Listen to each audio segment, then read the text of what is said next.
Welcome to Whispers of Asia, where forgotten rituals echo, where ancient spirits stir, and where every story is a doorway to the shadows we dare not name. Tonight, we travel to the black sand coasts of Bali, not the one you see in travel brochures, but the one hidden behind silence. They say the dead must burn clean, that the music of the gamelan must guide their souls beyond the veil. But what happens when the music is interrupted? What happens when the flames consume everything except the body?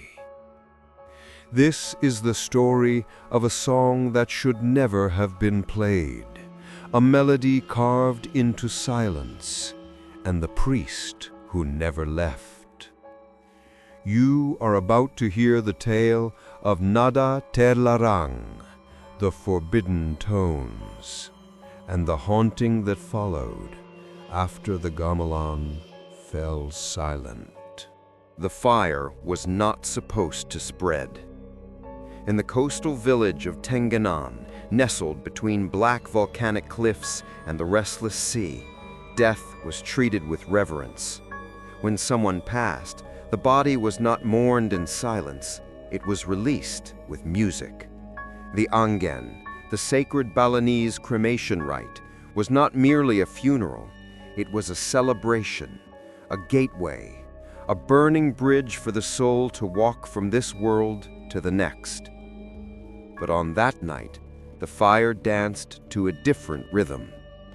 The villagers had gathered barefoot in white linen, their hands clasped in prayer, their heads bowed beneath the canopy of stars. A body lay on a wooden pyre, wrapped in silks, adorned with marigolds. The deceased was Ida Bagus Putra, a high priest, a man who had blessed their fields, named their children, whispered sacred mantras during eclipses, and warded off the leyaks said to wander in the mangroves. He had died suddenly. And so the village prepared his farewell, a towering pyre, a tower of color and sound, with a gamelan ensemble playing rhythmically beside the fire. The villagers wept and danced in turns. Some spoke in tongues. The air shimmered with incense, coconut oil, and the sharp scent of drying banana leaves. Then the wind changed. A howl rose from the cliffs. The gamelan players faltered for a second. One of the bamboo keys cracked. The priest's eldest son stepped forward with the sacred flame, but the fire leapt out of his hand, too fast, too wild. It didn't crawl up the wood, it surged. A scream tore through the crowd as the flames arched into the air and broke off like living creatures. One branch of fire darted toward the banyan grove, another licked at the offerings. The silk canopy caught alight in seconds. Embers rained down onto the heads of the villagers. And in the center of it all, the body did not burn. The flames refused it. They roared around the pyre, swallowing the frame, the flowers, the cloth, but Ida Bagus Putra remained untouched. His eyes, closed just minutes ago, seemed to twitch beneath the lid. The gamelan went silent. No one moved, not even the animals, not the dogs, not the birds. Only the fire moved, crawling now like something that had become sentient. It hissed when the villagers threw water. It laughed when the drums were struck again in desperation. Then came the smell, not of burning flesh, but of something worse, rot. The head priest who presided over the rite, Mangku Dharma, shouted in ancient Balinese for the villagers to retreat. The crowd dispersed, screaming and trampling over spilled offerings. Children were carried, elders collapsed in the smoke. The fire followed, not with speed, but with intent, creeping into corners of homes like it was searching for something. That was the night Tenganan changed. And by dawn the fire was gone. So was Mangku Dharma. So was half the Gamelan. And at the center of the charred ground, there remained only a body, untouched by flame, mouth slightly open, as if waiting to speak.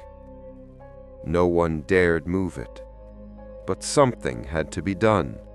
The Ngaben had failed. That had never happened before. In the darkness of early morning, a secret council gathered in the temple's back chamber.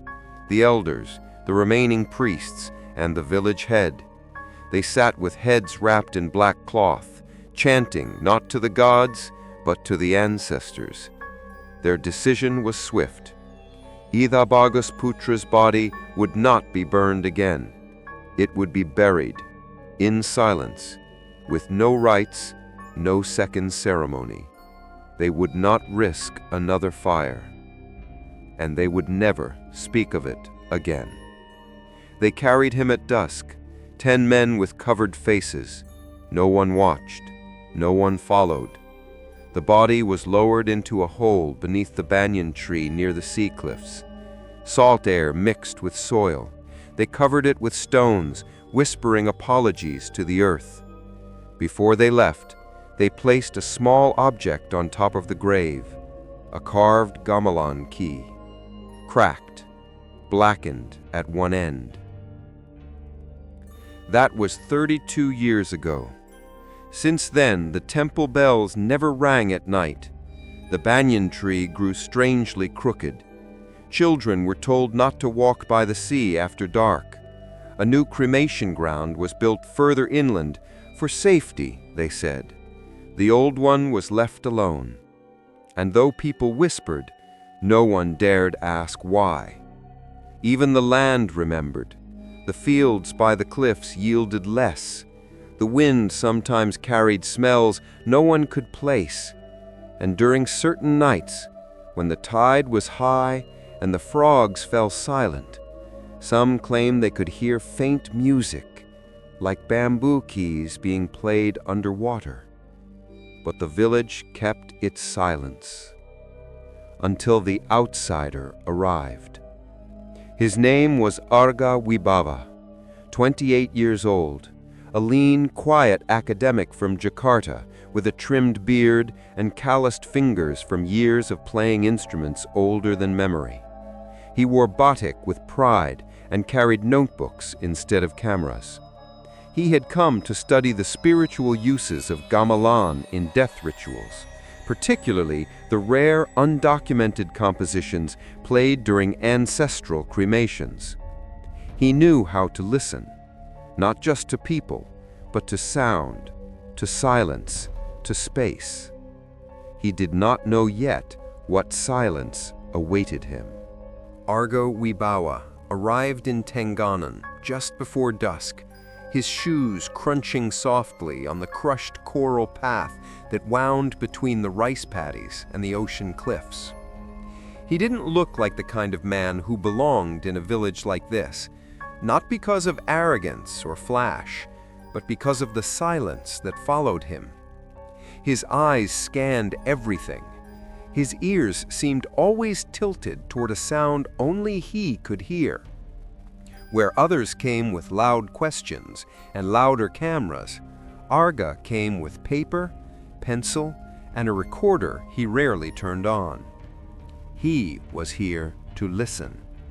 A Fulbright-funded ethnomusicologist from the University of Jakarta, Arga had spent years archiving ancient gamelan compositions across Indonesia, from the hypnotic rhythms of Java to the metallic pulses of Sumatra.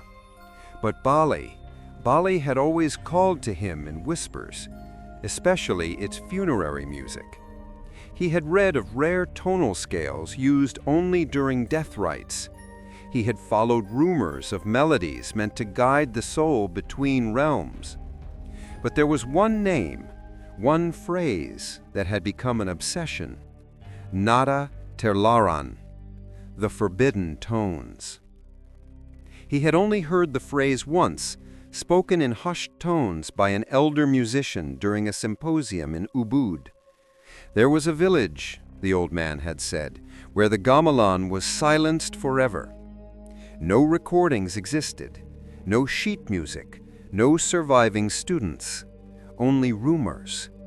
And Arga had followed that rumor to a coastal dot on an outdated map, Tenganan. He hadn't expected much, a few old stories perhaps, a forgotten gong, maybe a half-sane priest who remembered fragments of a tune.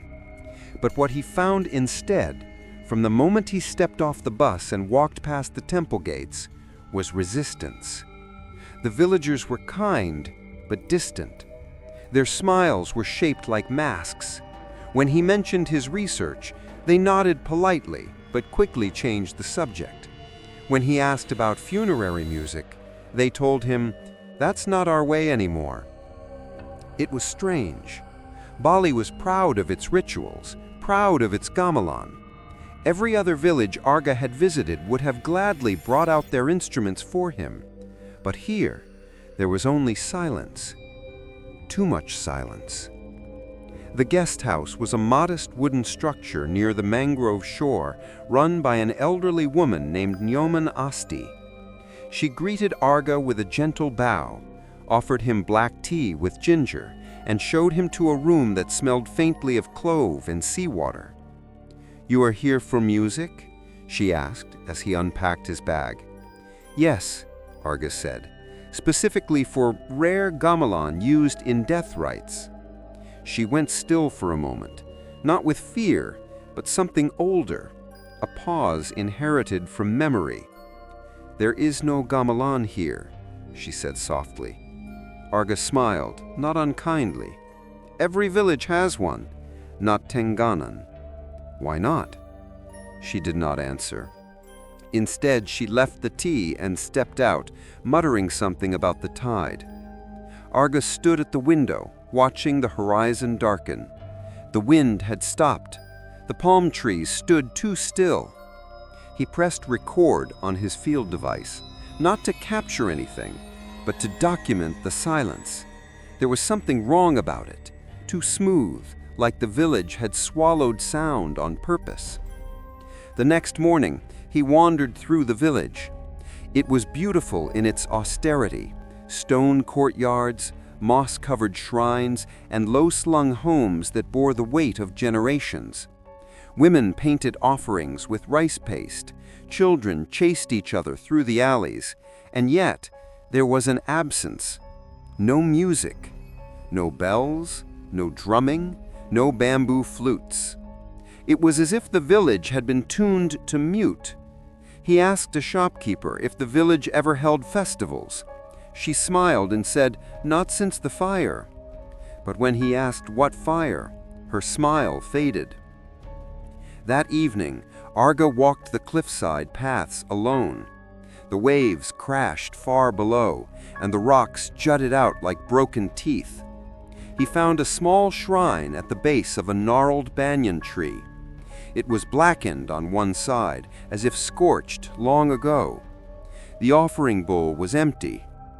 Behind the tree, something glinted beneath the soil. He brushed away the dirt and unearthed a thin sliver of bamboo, carved, worn, cracked at one end. A gamelan key, small, possibly ceremonial. But what was it doing here? He turned it in his hand. Faint symbols were etched into the grain, a mixture of Balinese script and something older. Sanskrit? His heart beat faster.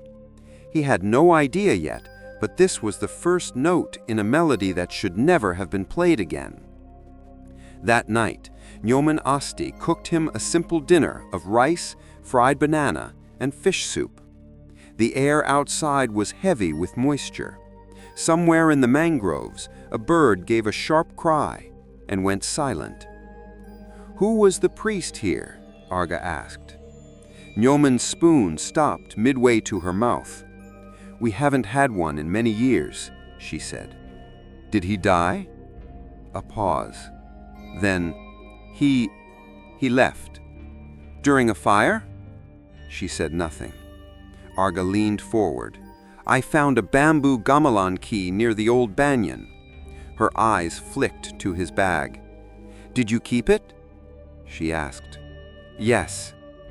Return it, she whispered, almost pleading. Return it before night comes. Why? Because that music was never meant for you.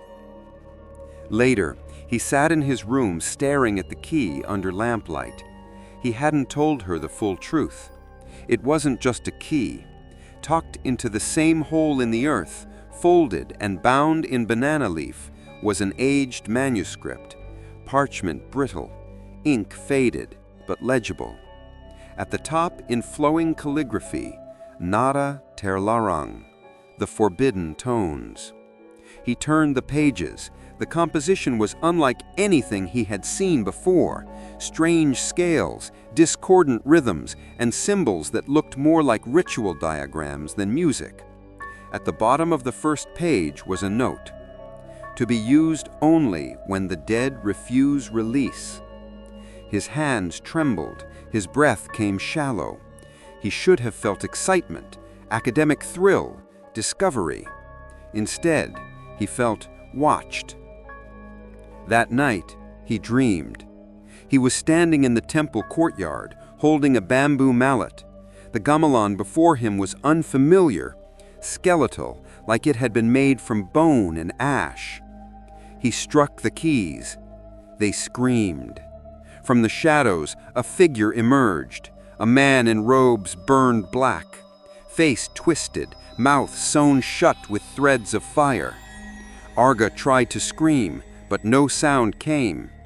The man stepped forward and placed a charred hand on Arga's shoulder. When Arga woke, the recorder was on, playing back something that wasn't there. Softly, faintly, a single bamboo note ringing from far away. The path wasn't on any map. Arga found it the next morning, just after sunrise, while walking along the eastern edge of the village where the rice fields met a line of dense tamarind trees. He noticed it not by sight, but by absence. A subtle break in the underbrush where the wind shifted strangely and the air tasted faintly of copper. The villagers never walked that way. But something, maybe curiosity, maybe obsession, pulled him forward. The path was narrow, overgrown, and littered with moss-covered stones shaped like broken offerings. Vines hung like curtains, ferns brushed his arms, and as he pressed deeper into the forgotten grove, the sounds of the waking village vanished behind him. The cicadas, the birds, even the rustling of leaves, all fell away into stillness. And then he saw it. A temple, half-eaten by the jungle. It rose like a wound from the earth, a crumbling structure of black stone and fading gold, its entrance partially collapsed. Twin statues of Garuda guarded the gate, their wings chipped, their faces worn blank. One of them had a crack running from forehead to navel, as if something had once tried to split it open. Thick vines strangled the pillars. Red moss bloomed along the roof. A stone plaque near the entrance bore no name, only a carved circle with 7 notches, a symbol Arga had never seen before. He stood there for a moment, unsure whether to enter. The air was wrong, not foul, not dangerous, just watchful. He stepped through the threshold. The inside of the temple was dim, lit only by shafts of light that pierced through the broken ceiling. Dust floated in the air like suspended ash. An altar stood at the far end, its stone blackened, its offerings long rotted into mold. Charred wood lay in one corner, as if someone had once tried to burn something here and failed. But what drew Arga's eye was the instrument. It sat beneath the altar, small, ancient, handmade. A rindik, a traditional bamboo gamelan. The keys were weathered and crooked, bound by rotting cord to a fragile wooden frame, but it was intact, untouched by time, as if the jungle had grown around it, not over it. He approached slowly, breath caught in his throat. Each key was engraved with symbols, not just notes, but incantations, prayers, warnings.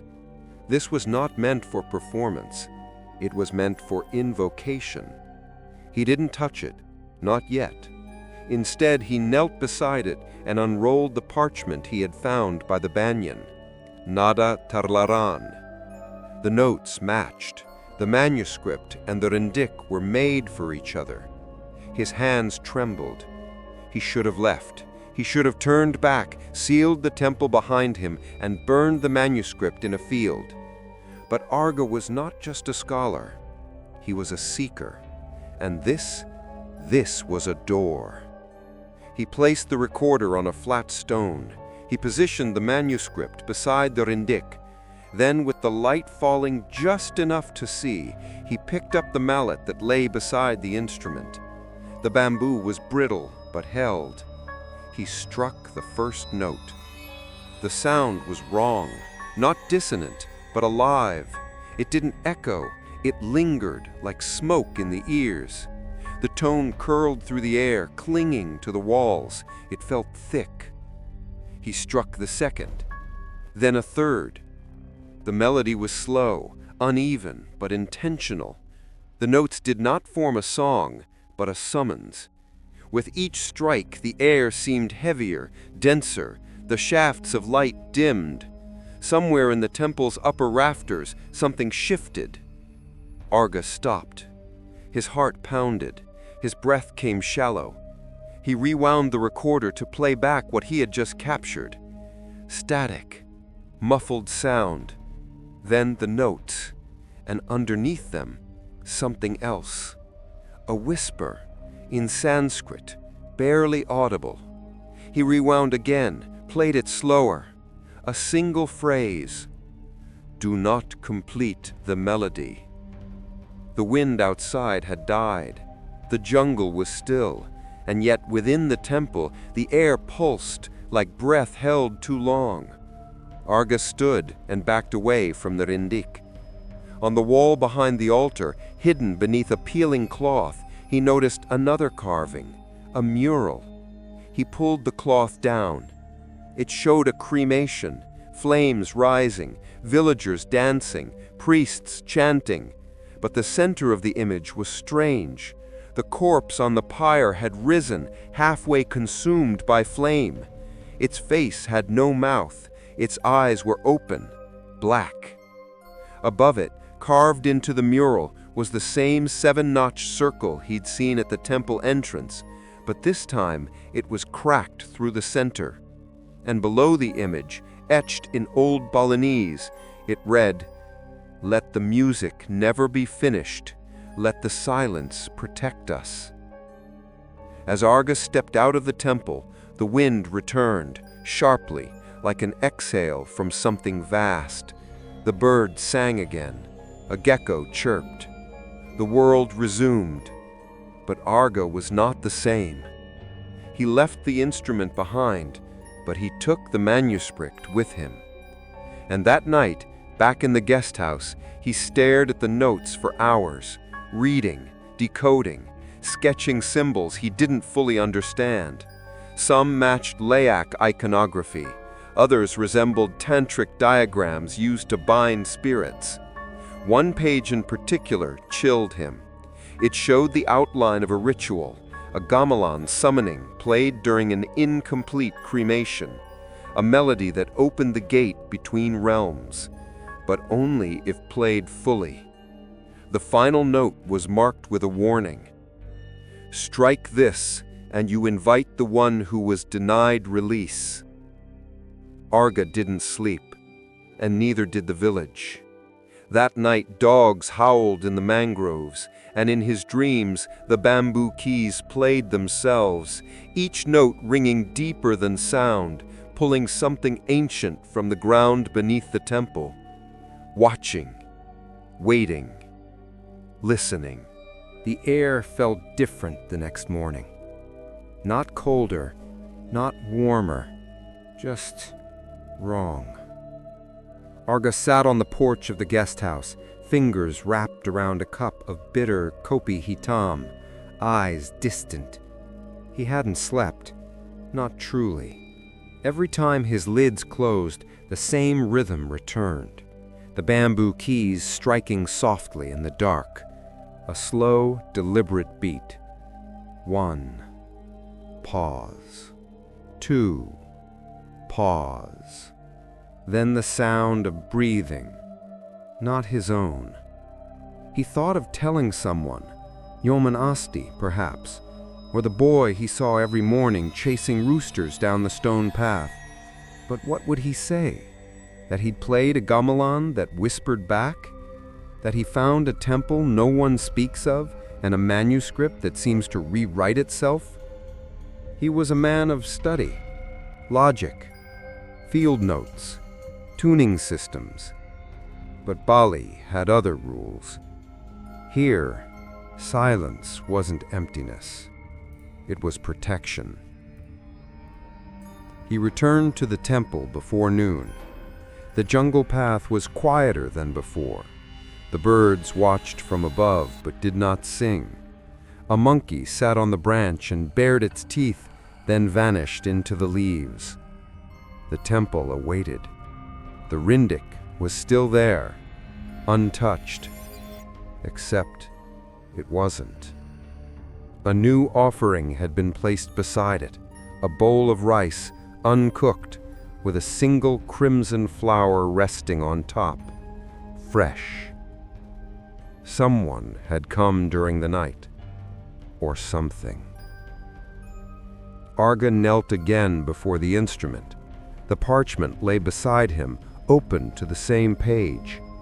But now there were faint markings in the margins that hadn't been there before, scribbled notes in red ink, as if written in haste or under trance. They weren't his. He recognized the script. It was Balinese, but ancient, temple style, rare. He translated slowly. The 7th note binds the soul. Do not invite the mouthless one. He remembers the fire. He looked up. The rindik lay still, silent. But his hands moved anyway. They hovered above the keys as if guided by memory that wasn't his. He didn't mean to strike them, but he did. A gentle tap, one note, then another, then the third. It was enough. The temple breathed. He felt it, a subtle contraction of air, like lungs expanding after long sleep. The shadows deepened in corners that hadn't been there moments ago. The rindik responded, vibrating slightly under his palms. The 4th note was higher, hollow. The 5th was dry, like bone. The 6th, he never struck it, because the wind outside stopped again. A soft sound came from the altar, like scratching, like nails on old stone. He turned quickly. Nothing. But the air was thick, and something was watching. He packed the manuscript and stood to leave. As he turned back one last time, he noticed something that made his breath catch. One of the bamboo keys, the 5th one, had changed color. Charred, black at the edge like something had burned it from the inside out. Back in the village, no one spoke to him. Not even Yoman Asti. When he passed the market, conversation stopped. Eyes followed him. A little girl pointed at him and whispered, "Orang bunyi," the man who makes sound. He returned to his room and closed the door. The manuscript lay on the desk, the pages now curled at the edges, as if reacting to heat. Arga opened his laptop and began to write notes. He listed the notes he'd struck. He recorded the tones, their resonance, their relationship to traditional Balinese scales. But every analysis felt incomplete. This wasn't music. This was memory, echo, ritual. And now he had become part of it. That night, the silence was different. It was not the absence of sound. It was the suppression of it. He noticed it when the frogs stopped croaking, not gradually, but all at once, as if on cue. The geckos fell quiet. The wind ceased. And then, far off, not from the jungle, not from the sea, but below, came the sound of a bamboo key being struck, once, then again. He pressed his recorder to his window, trying to triangulate the direction, but the sound was everywhere, not loud, but layered, as though it traveled through the roots of trees, through stone, through soil. He stepped outside, barefoot, into the warm night. And there, across the village square, barely visible beneath the full moonlight, stood a figure, charred, wrapped in tattered robes, face turned toward him, though Arga couldn't make out the features. He raised his hand slowly, and the figure mimicked him. Then it vanished, not by movement, not by running. It simply blinked out of existence. Arga stood frozen. Behind him, the recorder began to play on its own. This time, there was no melody, only the sound of burning flesh, crackling, wet and slow. And then a whisper, not outside, but inside his head. Play the final note, and I will come fully. He didn't sleep that night, and in the morning, Nyoman Asti was gone, vanished. Her room empty, her sandals left by the door, a small flower bowl placed at Arga's doorstep, and inside it, a single bamboo sliver, split, freshly blackened. It began again just after dusk. The frogs stopped first. Their croaking, which had filled the rice paddies each night like a natural lullaby, cut off mid-note, as if a hand had passed over the land, muting every living thing. Not faded, not paused, silenced. Arga sat by the window, unmoving. The bowl outside his door, the one left with the split bamboo sliver, remained untouched. He had not dared disturb it. He didn't know what it was. A warning? An offering? A message? Or perhaps a marker? Whatever it meant, it confirmed what he already knew. The moment he played those notes, something ancient had awakened, and it had found him. He didn't see Newman all day. Her room remained locked, her sandals unmoved. The tea tray at her door still held yesterday's cup, cold, with a dead fly floating in the top. He asked a passing villager about her. The woman looked at him and said simply, "She has gone to the mountains." "But why?" Arga asked. The woman only replied, "Because some music is not meant for the sea." And then she walked away. That night, the moon was full, but it did not shine. Clouds hung thick and low, like smoke draped across the heavens. The air was too still. The leaves did not rustle. Even the insects held their breath. Arga paced his room. The manuscript sat on the desk as if it had been waiting for him to return. The pages now shimmered faintly in the lamplight, and some of the ink had bled, symbols twisting into new shapes. He recognized none of them, but his body did.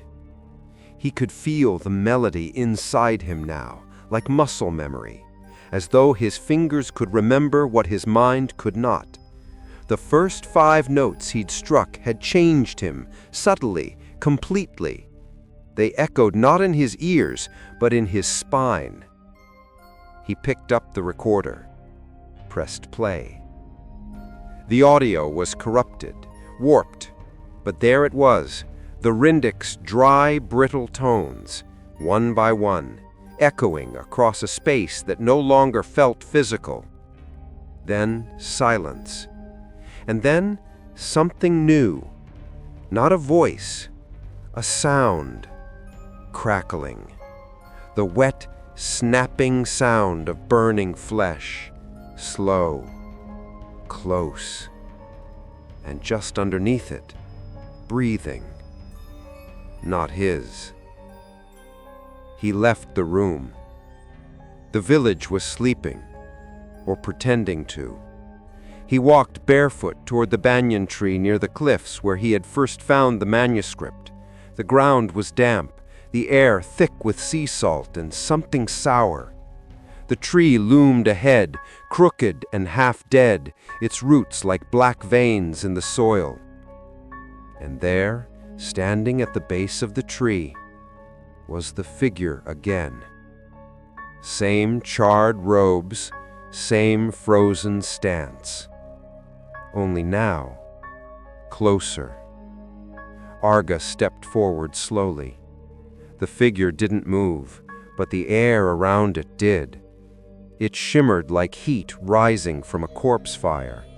The closer Arga got, the more his chest tightened, his breath shortened, his ears rang. And then the figure raised its head. No mouth, only skin, as if the flesh had melted over the lips, sealing them shut forever.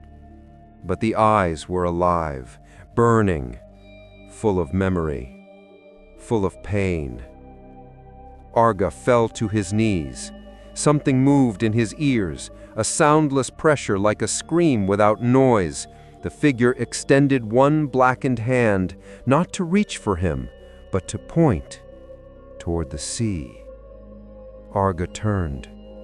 In the moonlight, barely visible beyond the tree line, the temple glowed, a faint golden hue pulsing like a heartbeat. The Rindik was playing itself. He ran, through the underbrush, down the hidden trail. Vines clawed at his arms. The trees leaned inward like watching sentinels. And as he approached the temple, the sound became clearer. The 6th note had been struck. The tone rang through the air like a cracked bell, imperfect, distorted, and with it came movement. The altar shook. Dust fell from the rafters. Shadows bled from the corners of the temple like ink in water. Arga stumbled inside just as the Rindik fell silent. The 7th note had not been played, yet the space hummed with anticipation, like the moment before thunder, like the inhale before scream. He looked at the instrument. It was no longer old. The frame had darkened. The chords now gleamed like sinew. The keys looked wet, as though carved from something still living. A single droplet fell from the edge. He turned his head slowly toward the altar. And there, standing atop it, was the figure. Not watching, waiting. Arga backed away. "Who are you?" he whispered. No answer. "Are you the priest?" Still nothing. But inside his mind, like a thought pushed too hard through bone, came a presence. Heavy, sorrowful, raging. "You left me unfinished. You silenced me, sealed me. I burned without end. The song must finish." Arga clutched his chest. His heart felt too big, his lungs too small. He staggered back out into the forest, nearly crawling as the roots seemed to tangle beneath him. Behind him, the temple dimmed again, but the presence remained. He made it back to the village just before dawn and found the streets in chaos. A child had screamed through the night, convulsing, eyes rolled back, mouth opening and closing but producing no sound, a scream that had no voice. The parents cried for help, but no healer could stop it. Others reported the same. Dogs barking at empty corners, chickens refusing to leave their coops, a goat found hanging by its hind legs, throat untouched, but its tongue missing. Something had passed through the village, not with footsteps, but with music, unheard by ears, but felt by the soul. Back in his room, Arga stared at his notes, his recordings, his fears. The sixth note had played, not by him, which meant something else had memory or agency or will. Only the seventh remained, the final note, the binding note. He did not know what would happen if it was played, but he was starting to understand what would happen if it wasn't. The spirit, the priest, the mouthless one, wasn't just haunting the village. He was becoming part of it. And every moment the melody remained unfinished, the silence grew louder. By sunrise, 6 children in the village had fallen silent. Not out of shyness, not out of fear, but because they could not speak. Their mouths opened, but no words came, no sound, not even breath, as if their voices had been scooped out and carried off in the night. The healers came. They burned incense, chanted mantras, rubbed sacred oil across the children's tongues. Nothing worked. The elders watched in terrified silence, eyes heavy with the weight of memory they had long buried. Arga stood at the edge of the crowd, heart pounding. He didn't need to ask what had happened. He knew. This was the echo of the 6th note, and the spirit was growing bolder. Later that morning, Arga returned to the cliffside banyan, where it had all begun. The wind was moving differently now, in slow, uneven circles, like someone breathing through smoke. The tree itself had changed.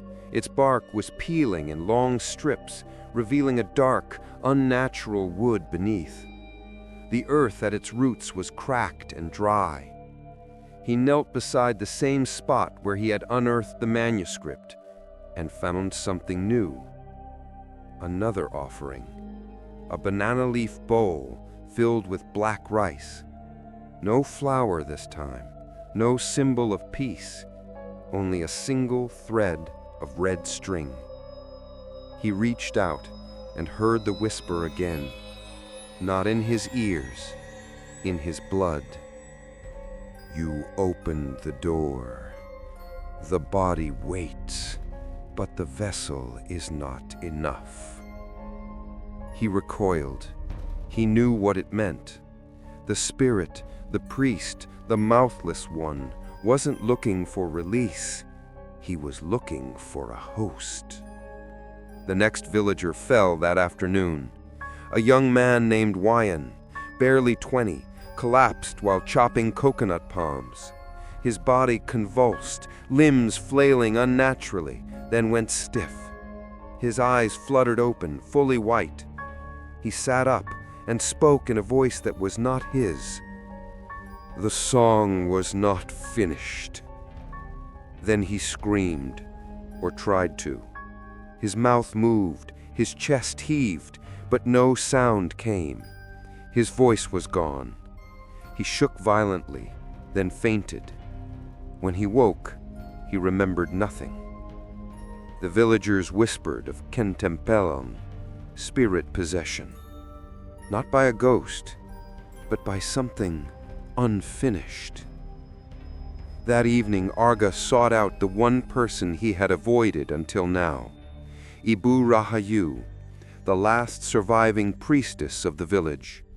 She lived in a hut outside the main village square, surrounded by dying frangipani trees and guarded by an old rooster with one eye.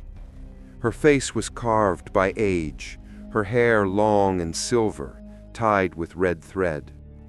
She didn't look surprised when he arrived. "You came," she said without turning around. "You know what's happening, don't you?" She nodded. "The priest is awake." Arga swallowed.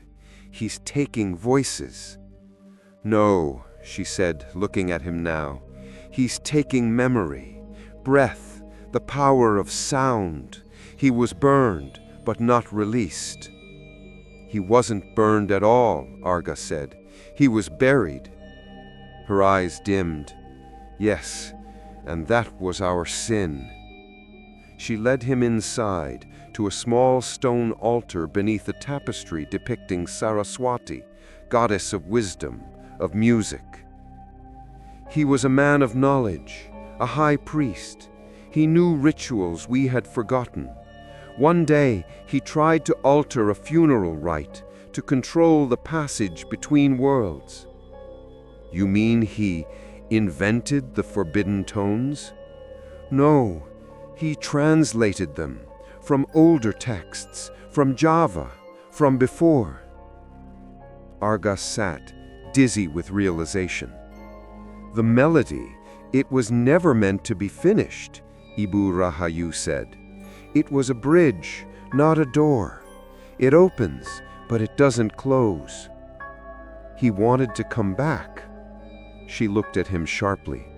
"No, he wanted a vessel. He knew that if he could anchor his spirit during cremation, he wouldn't have to cross over at all." "But something went wrong."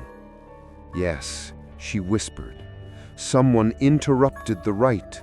The flames turned against us. The music was broken. And the priest, suspended between fire and flesh, was trapped." "In silence," Arga muttered.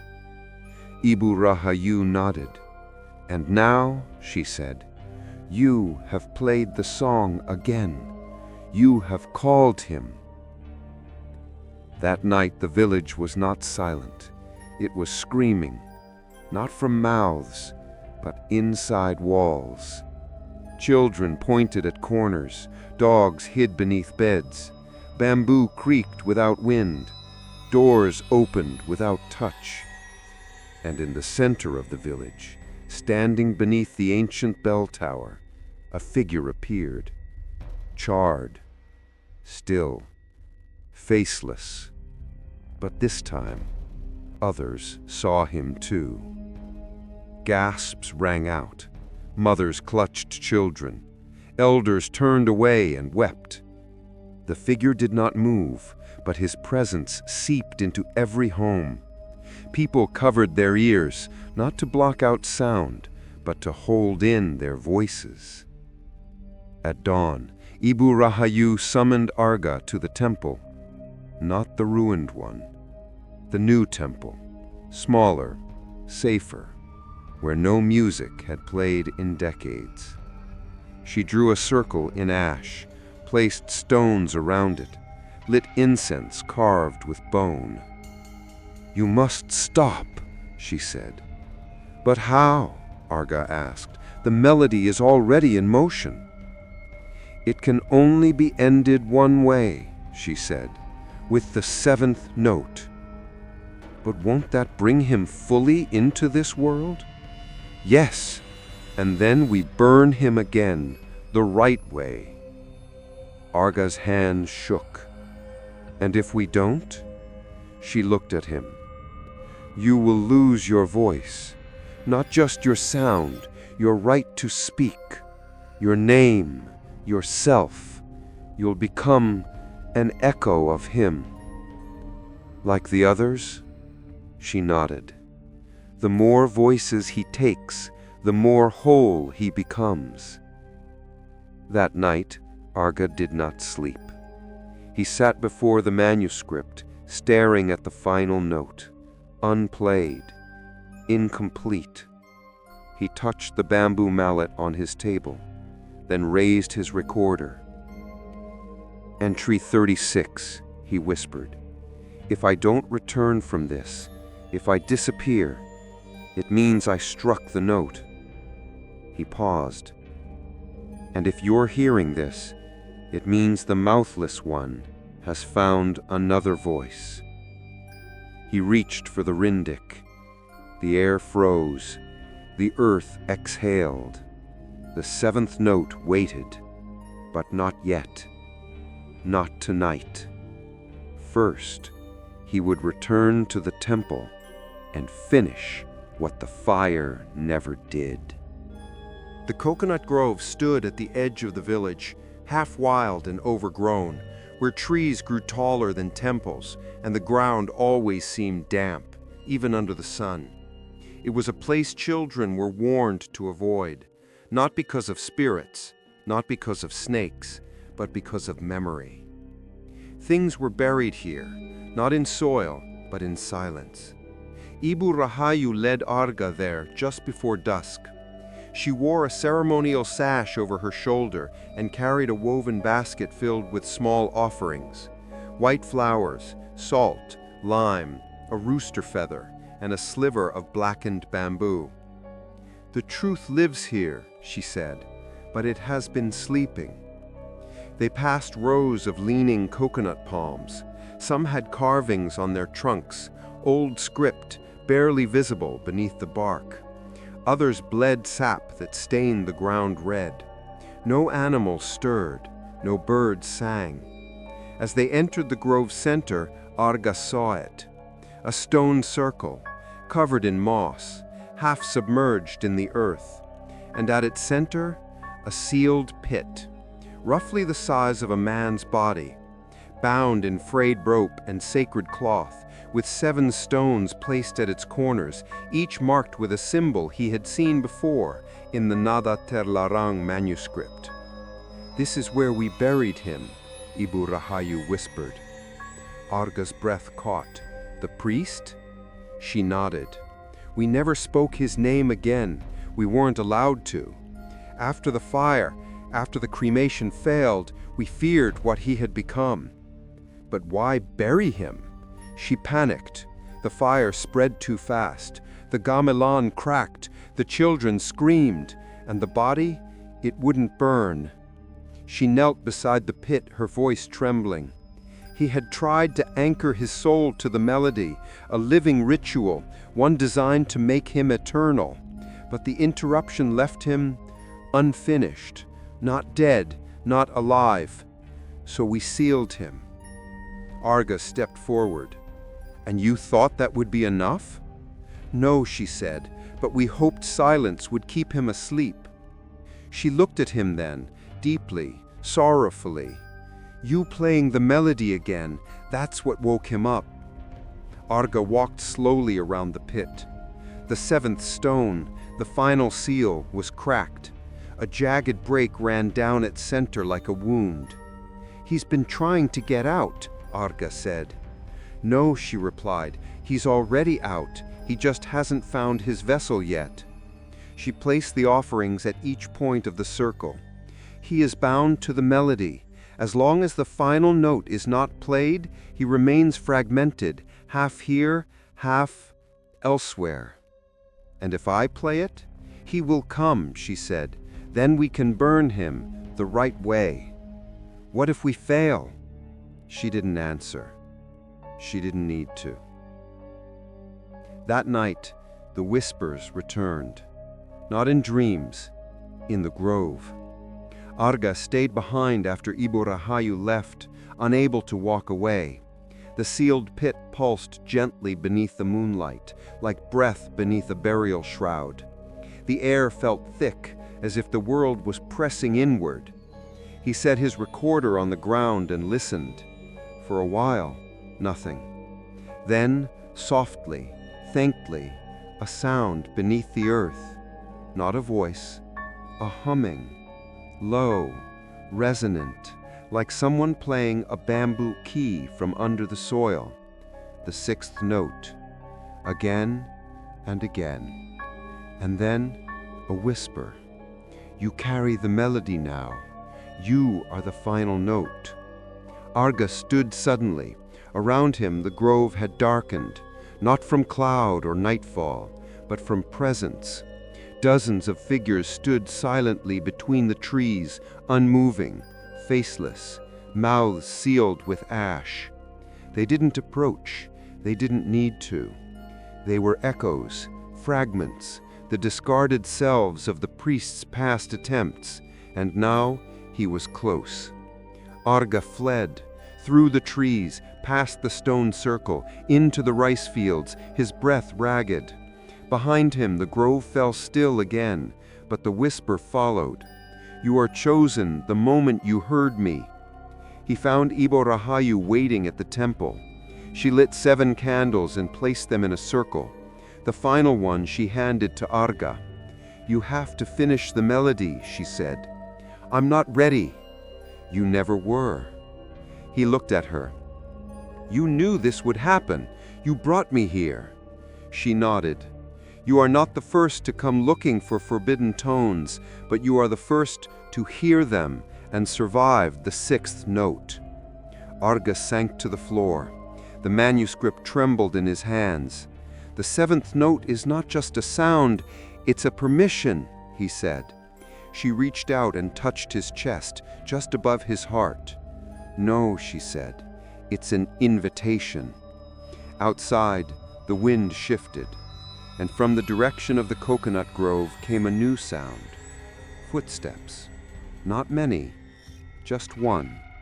Slow, deliberate, heading toward the village, and every door was already locked, except his. The wind had returned, but it did not bring relief.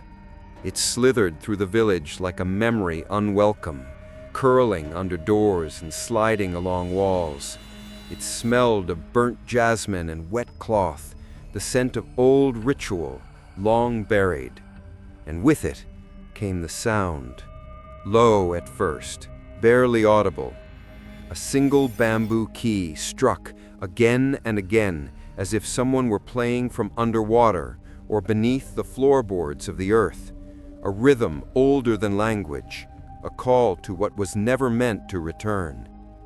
Arga stood at the threshold of his room, motionless. He hadn't slept, not since the visit to the grove, not since the whisper told him what he already feared, that the 7th note would not simply finish the melody, it would complete him. And whatever lay within the silence, the priest, the spirit, the unfinished soul, would move through him like fire through incense, swift, consuming, permanent. He was not just the one who played the melody, he was becoming part of it. The manuscript had changed again. Where once there had been music, there was now something deeper.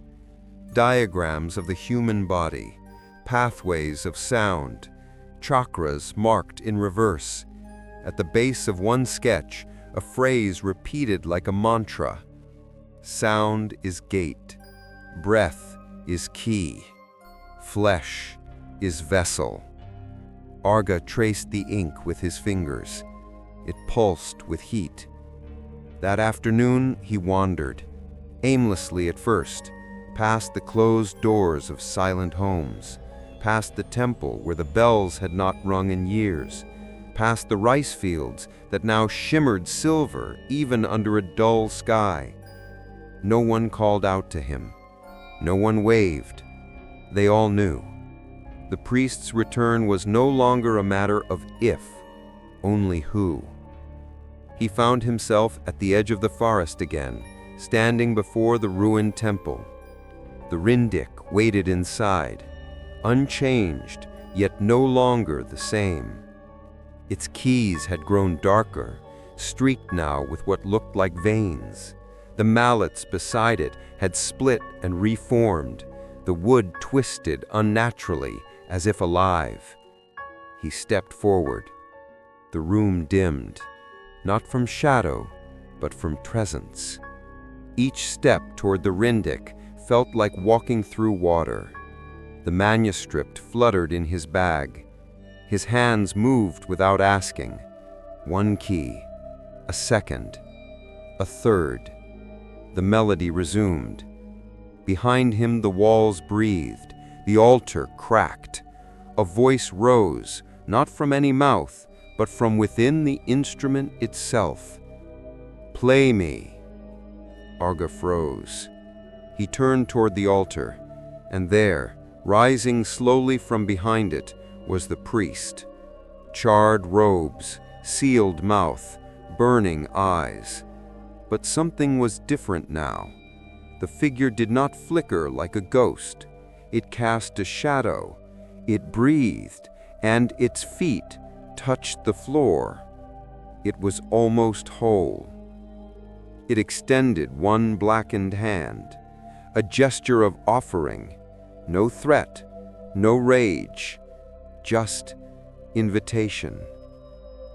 "Play the seventh note," the voice whispered inside him. "Let me finish what was started." Arga's body trembled. He knew, deep down, that if he struck the final key, if he released that sound, there would be no going back. No more Arga, only the melody, only the vessel. But there was another truth, too. If he didn't, the village would fall one voice at a time, swallowed by silence, unheard, forgotten. He looked down at the final bamboo key, the seventh. Its surface shimmered like oil on water. The carved symbol at its center glowed faintly, a circle cracked by a single line, the same mark from the burial pit. Arga traced the ink with his fingers. It pulsed with heat. Then, a voice behind him. "Don't!" Ibu Rahayu stood in the doorway. Her hands trembled around a small clay bowl filled with ash. "You still have a choice," she said. "He'll destroy the village if I don't," Arga replied. "He will destroy you if you do." Arga's voice cracked.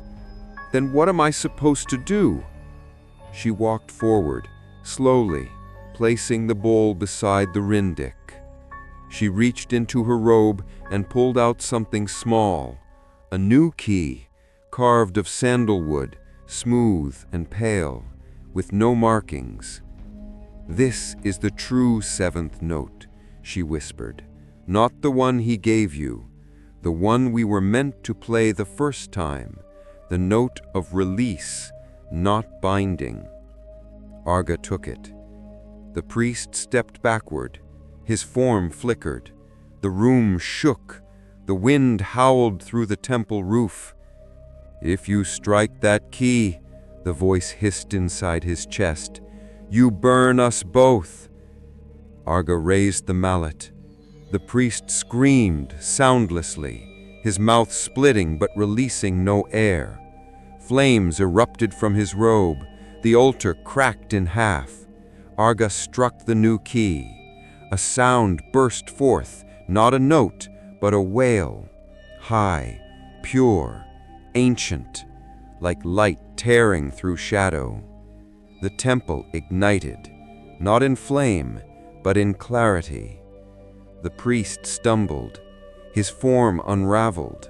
Strips of smoke, shards of memory, echoes of chants long forgotten. He reached for Arga. Arga held firm. The sound continued, rising, ringing, flooding the cracks between worlds. And then, silence. True silence. Clean. Still. Finished. When Arga awoke, the temple was ash. The rindik gone. The manuscript burned. The altar crumbled. Ibu Rahayu sat beside him, weeping quietly. "He's gone," but so are the tones." He nodded. They were never meant to remain. That night, the frogs sang again. The geckos chirped. The wind moved gently through the trees. And across the village, the children who had lost their voices began to speak, one by one, in whispers, in songs, in prayers. And in the silence that followed, there was no fear, only peace. Before the silence, before the fire, before the melody was forbidden, there was a man named Ida Bagus Surya. He was not born into fire. He walked gently, a boy of offerings, of shadow plays, of incense and chant. The sea whispered to him when no one else listened. Even as a child, his hands moved with the grace of prayer, always folding, always trembling, always aware. They said he was touched by Saraswati, goddess of wisdom, but Saraswati too has her silence. Surya was trained in the ancient ways, not the kind tourists watched, but the real ones, the old ones, rituals done by moonlight, barefoot in riverbeds, surrounded by salt, smoke, and silence. He memorized mantras that had no translation. He learned Gamelan not by notes, but by breath, by the space between tones. He could feel the vibrations of a song before it was ever played. And slowly, he began to wonder what lay beneath those vibrations. The elders taught him boundaries. Some melodies were for healing, others for mourning, and some, the rarest, were only for transition, for Ngaben, the sacred cremation, when the soul needed help releasing from the body. But even in these there were rules. The priest may play, but not alter. The tones must follow the breath of the gods, not the will of man. Surya nodded and broke the rules anyway.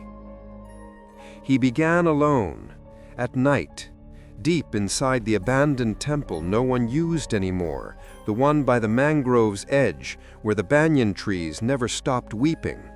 There, he practiced his own versions of the tones, rearranged, restructured. He created harmonics that mimicked the flow of the spirit leaving the body, but reversed it. He called it Nada Kambali, the returning melody. At first it was theory, then it became invocation. When the first village death occurred that year, a woman drowned under mysterious circumstances, Surya offered to lead the cremation. The elders were ill, the younger priests hesitant. He performed it alone, and for the first time he tested his tones in public. It was subtle, barely noticeable. An additional note here, a delay there, a final strike on a seventh bamboo key meant only to ring once. The villagers praised him. They said the fire burned clean. They didn't see what he saw. The woman's eyes fluttering open for just a moment, as if remembering something. He became obsessed with the idea of returning, not reincarnation, not rebirth, re-entry. He began to write in secret, pages of diagrams, tonal patterns, skeletal notations written in a mix of Sanskrit and Old Javanese. He wasn't inventing, he was rediscovering. He claimed the knowledge came to him in dreams. In one, Saraswati stood over a gamelan with 7 broken keys. In another, he stood over his own burning body and heard the tones playing backward. He started fasting, chanting alone for days, slipping into trance without realizing it. Some villagers said they saw him speaking with things that had no faces. Others said his voice sometimes echoed when he was alone. Then came the night of the fire. But it wasn't an accident. And Surya didn't die by misfortune. The truth, the one never spoken, was this. The cremation was interrupted on purpose. One of the younger priests, Mangku Dharma, had seen Surya's notes. He had read Nada Terlarang. He knew what Surya was trying to do, and he was terrified. So on the night of the ritual, just as the fire was lit, he struck a note on the gamelan meant to shatter the melody's intention. A discordant sound, a rupture in the ritual. The fire, confused by the call, turned wild. The body refused to burn. And in that instant, Surya was caught between realms. His soul had nowhere to go. His ritual had worked, but not completed. The villagers didn't understand. They saw only chaos, only a body that refused fire. So they buried him and vowed never to speak his name again. But bodies are not built to wait, and songs are not meant to remain unfinished, especially not songs that invite the soul to linger. For years, Surya remained beneath the banyan tree, half here, half there, dreaming in fragments, waiting for the tones to return. Each wind that passed over the grove, each rustling leaf, was a breath closer to his return. But the world had moved on, until Arga came, until the melody was played again, and with it came memory, identity, voice. And now the body was stirring, not in the grave, but in the bones of the one who played the sixth note. Arga, the vessel, the final tone made flesh. Back in the present, Arga sat on the steps of the temple, clutching the now blackened manuscript. Its final pages had turned to ash. Only a single line remained, burned into the corner of the last leaf. He who carries the seventh must choose, burn again or become the mouthless one. The signs began with the birds. A murder of crows circled above the temple at sunrise, wheeling in jagged spirals, refusing to land, refusing to leave. Their caws sounded off, as if played backwards, as if warning something beneath them not to rise. Then came the smell, not decay, not fire, but something worse. Ritual oil, thick with the sweetness of clove, blood, and damp earth. It clung to the corners of the village like an invisible thread, trailing behind every shadow, curling under every locked door. And then, the woman. She walked into the village from the forest path barefoot, her long gray hair matted with soil, her sarong backward, her lips red with betel nut and something else. She smiled at children who watched from windows, and when she passed the well, the water inside turned black. Ibu Rahayu saw her first. From across the temple courtyard, she whispered to Arga, "She is not a woman. She is a leyak." The villagers knew of them. Shapeshifters, spirit eaters, witches who practiced dark arts beneath banyan trees, who could remove their heads at night and fly with entrails trailing behind them like cursed ribbons.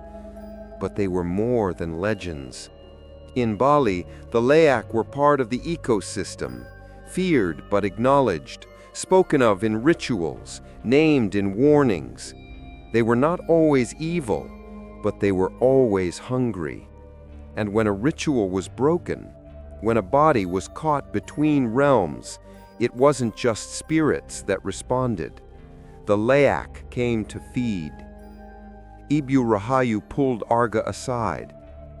"There was one," she said, "a leyak woman who followed Surya during his final years. They say she gave him forbidden ink to write the tones, that she helped him craft the melody to hold a soul beyond death." "You mean she wanted this?" "She wanted to wear death, to slip it on like skin, and Surya was her doorway." She's come back to finish it, Arga whispered. Ibu Rahayu nodded. And now she needs you. That night the dogs howled again, but not at the temple. They howled toward the forest, where the leyak had returned. Arga couldn't sleep. He sat on the floor of the temple, manuscript on one side, the unfinished rindik laid out before him like a mouthful of broken teeth. Ibu Rahayu had drawn salt lines across the thresholds, mixed with ground lime and rooster blood. But it wouldn't stop her. The leyak didn't fear boundaries, they crossed them. At midnight, something brushed against the thatched roof. Arga looked up. A shadow slithered across the ceiling like smoke with intention. The candles trembled. He rose slowly, mallet in hand. The seventh note vibrated beneath his skin, unstruck but present, calling, pulling. Then he heard it. From the trees. A gurgled laugh, wet and low like a throat that hadn't swallowed properly in years. He stepped outside and saw her, the leyak, but not in the form of a woman. She was half shadow, half flesh, a skinless thing hovering just above the ground, entrails twitching like fingers, her face smeared with ritual paint. Her eyes burned like coals soaked in coconut oil. She didn't speak. She sang. The same melody, the same forbidden tones, but hers were wrong, disfigured, bent into something cruel. Arga raised the mallet. The leyak smiled wider. "You are almost ready," she whispered, not with her mouth, but into his bones. "He waits in your breath. Let him in." He staggered backward, dropping the mallet. The seventh note thrummed in his chest, aching to be struck, aching to be released. Ibu Rahayu emerged from the temple, chanting, tossing salt and ash into the air, her voice sharp and fast. The leyak screamed. Her form twisted into black mist and scattered like wind-blown soot. The seventh note quieted, but it did not leave. Arga collapsed to the ground, shaking. Ibu Rahayu knelt beside him. She came to claim what was left unfinished, to finish the binding through you. "I'm not strong enough," Arga gasped. "She'll come again." "Yes," Ibu Rahayu said, "and next time she'll come in daylight." Later, as the moon began to fade, Arga stared into the embers of the temple fire. He saw faces there, mouthless, waiting, but behind them all, one face, the priest, Surya, no longer angry, no longer burning, just waiting. Because once a melody is started, it cannot be silenced, only completed. The rindik was no longer enough. The bamboo keys Arga had first discovered, brittle, blackened, soaked in memory, had served as the beginning, but now the melody demanded more, a full gamelan, not for the living, but for the dead. It was Ibu Rahayu who said it first. "The priest will not leave until the entire tone is sounded across all planes, body, spirit, and echo. That means more than one instrument. It means an orchestra of release." Arga didn't ask how she knew.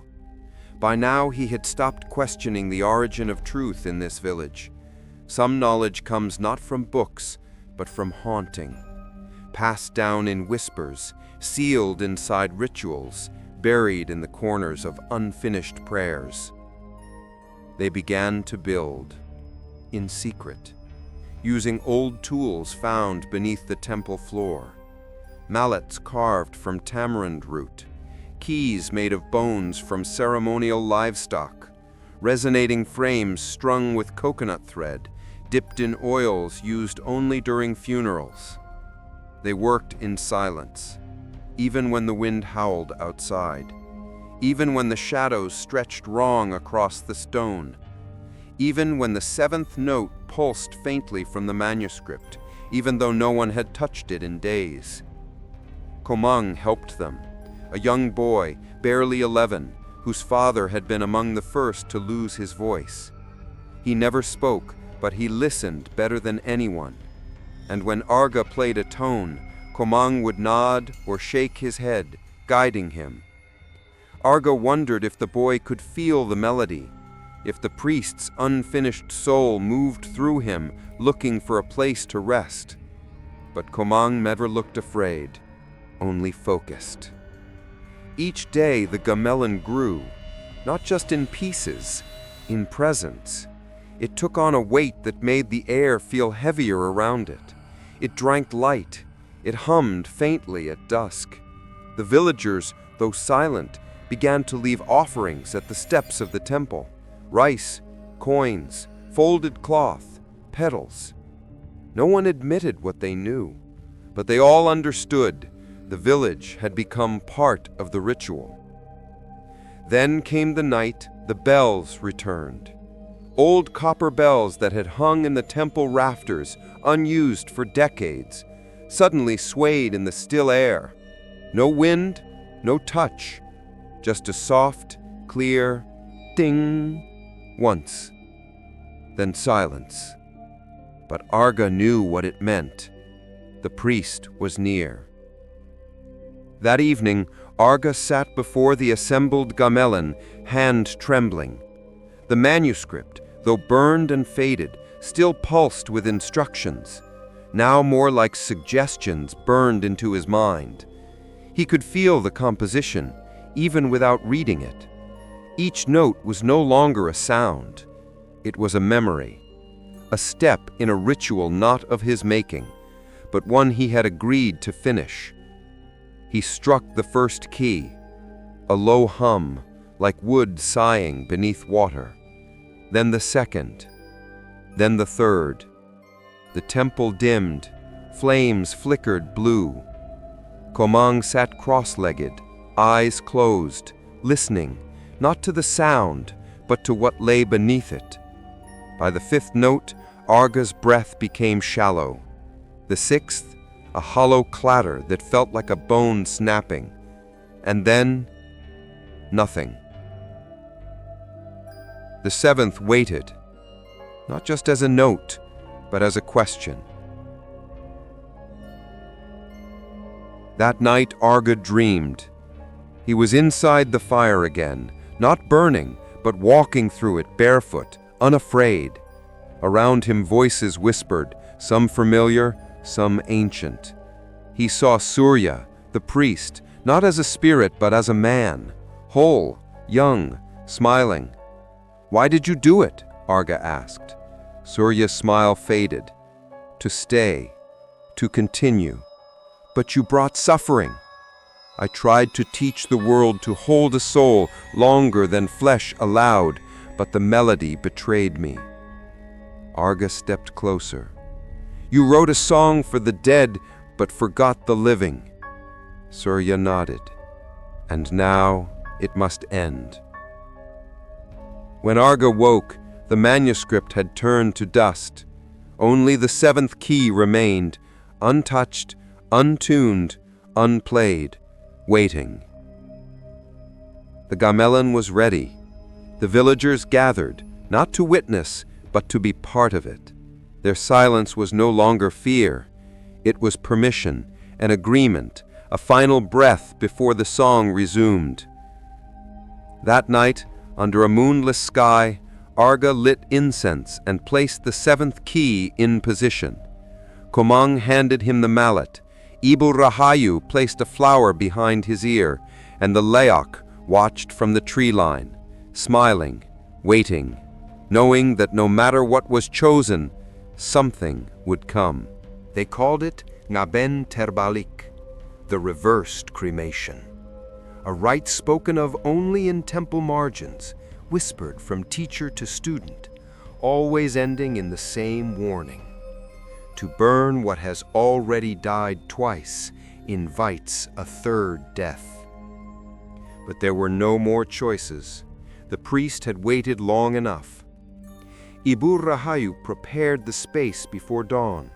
She drew a perfect circle of ash and salt in the center of the temple yard. Inside it, she placed nothing. No pyre, no offerings, no body. Because this Ngaben was not meant for the flesh. It was meant for what refused to leave flesh behind. Speak nothing, she told them. Not during the rites, not during the music, not even in thought if you can help it. Arga nodded. Komang nodded. Even the villagers, eyes hollow, hearts trembling, remained still. They understood now. Words had weight, but silence was a blade. The reversed cremation would follow the exact steps of a traditional Ngaben, but in mirror form. Where there should be fire, there would be smoke. Where there should be music, there would be pause. And instead of guiding the soul out, they would draw it in, into the circle, into the sound, into the body of the priest, or what was left of it. And then, in one final moment, they would burn it properly. Not with wood, but with completion. Arga sat before the gamelan. The seventh key lay ready, still untouched. Behind him, Komang carried a bowl filled with blackened water drawn from the old burial site, a reminder of where the priest's soul had waited.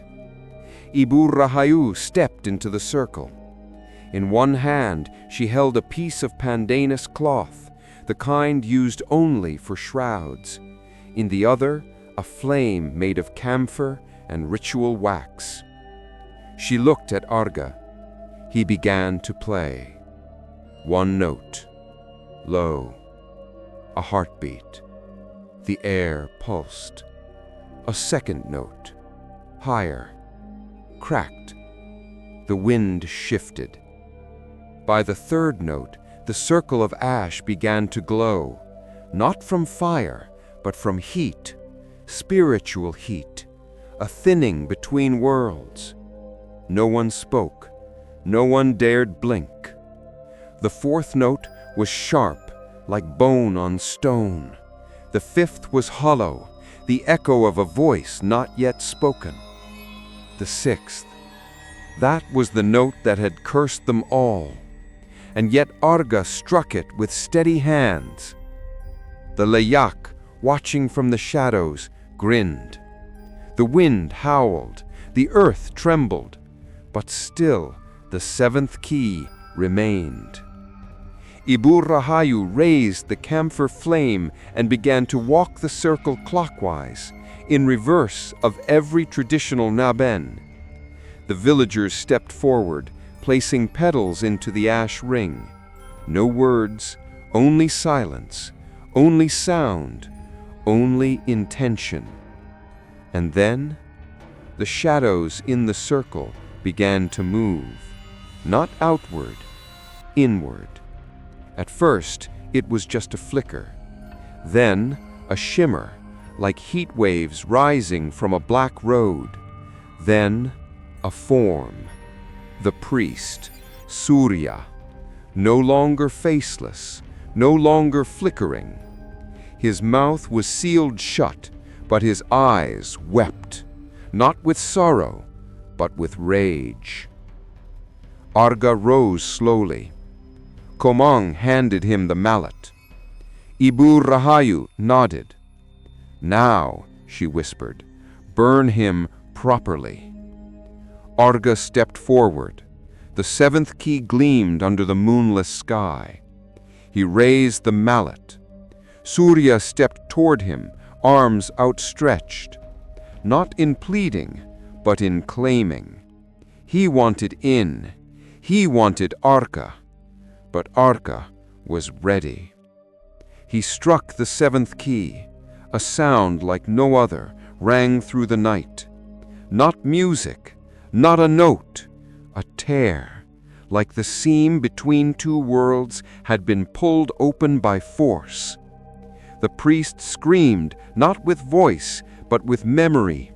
His form cracked, broke, bled light. The leyak screeched, her body splitting apart like dried bark, her spirit, tied to the unfinished melody, shattered. And the circle ignited. Not fire, just sound, all 7 tones ringing at once, rising, falling, burning.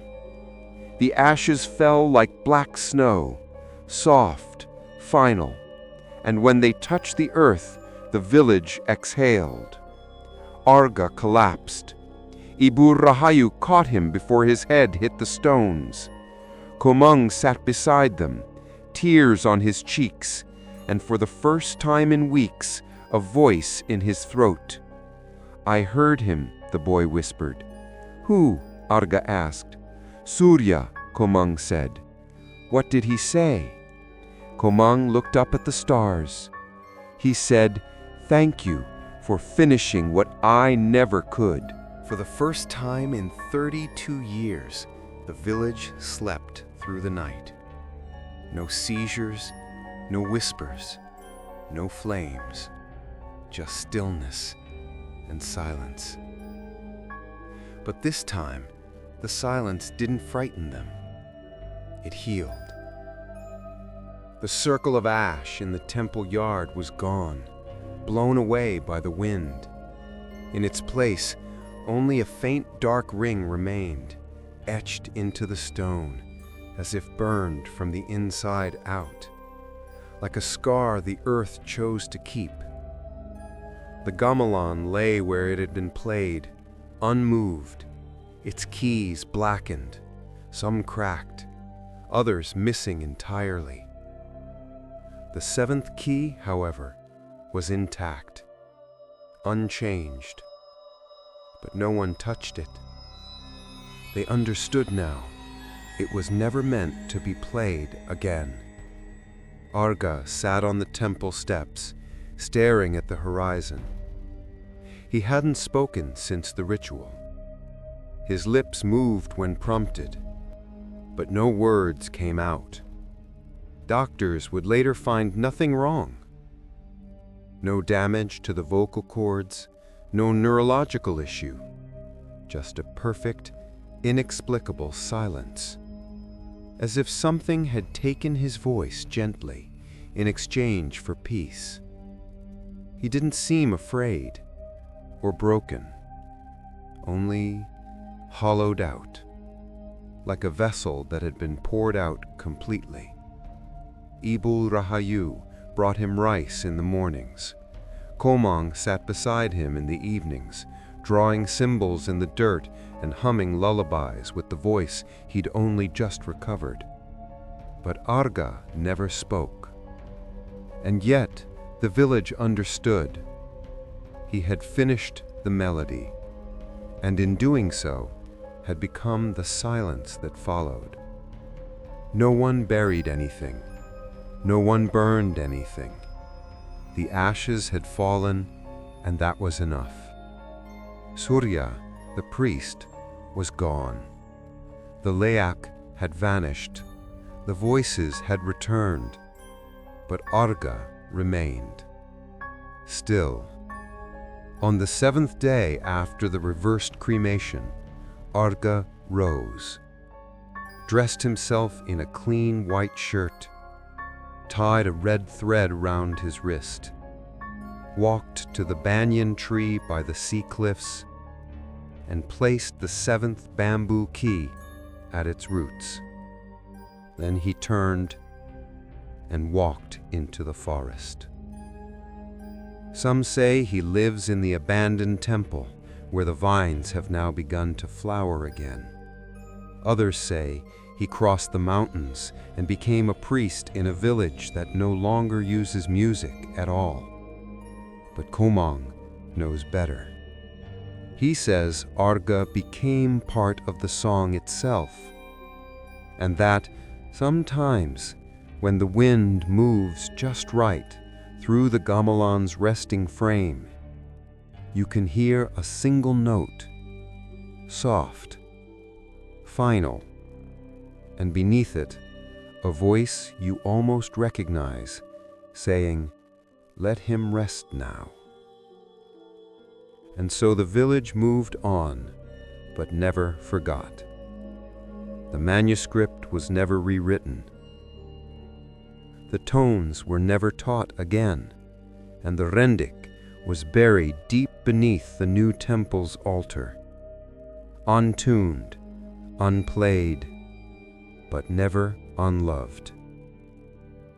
Because in Tenganan, they no longer fear the silence. They honor it. They protect it. They listen to it. For they know the dead don't always want revenge. Sometimes they just want a voice. And sometimes they just want to be heard. One last time. The tourists never ask. They walk through Tenganan with cameras and bright clothes, pointing at carvings, smiling at offerings, calling it authentic. They never see the seventh stone, cracked and half buried at the edge of the banyan grove.